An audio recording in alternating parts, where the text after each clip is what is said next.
Today we're going to be looking at how to round to the nearest cent.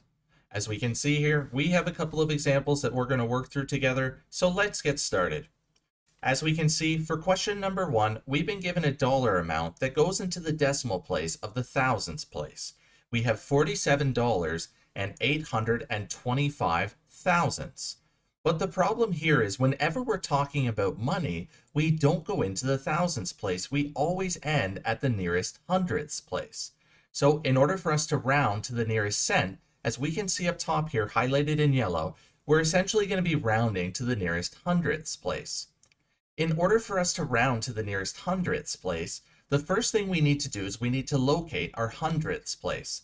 And our hundredths place is always going to lie 2 digits to the right of the decimal place. So in this case, our hundredths place has a value of 2. So now what we're going to do is we're going to look to the digit that's immediately next door to the right in our thousands place, because the value of that digit is going to be telling us whether or not we're rounding up or down. Or another way to think about this is it's going to tell us whether or not we're closer to $47.82 or $47.83. If that number's value lies between 5 and 9, then we're going to be rounding up. And if that number lies between 4 or less, then we're going to round down. So since we have a 5 here, we're going to be rounding up.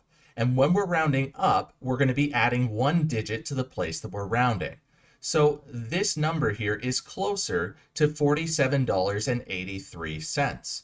So when we round $47 and 825 thousandths to the nearest cent, we're going to get the dollar amount of $47.83. Now moving on to question number 2, where this time we're being asked to round a dollar amount, which goes all the way to the millionths place. And it doesn't matter how large or small a decimal is, because any time that we're rounding to the nearest cent, we're rounding to the nearest hundredths place. So just like we did for the first problem, the first thing that we're going to do is we're going to locate our hundredths place, which is always 2 digits to the right of the decimal place. And then next we're going to look to the digit to the right because that's going to tell us whether or not we're rounding up or down. And in this case, in our thousandths place, we have a digit of 3. And since that digit of 3 lies between 4 or less, we're going to be rounding down. So the 3 here in the hundredths place is going to remain the same because this dollar amount is closer to $3.63.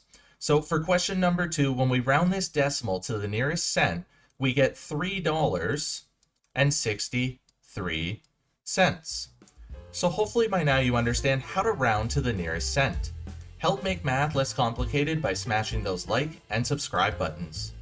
As always, enjoy today's math journey.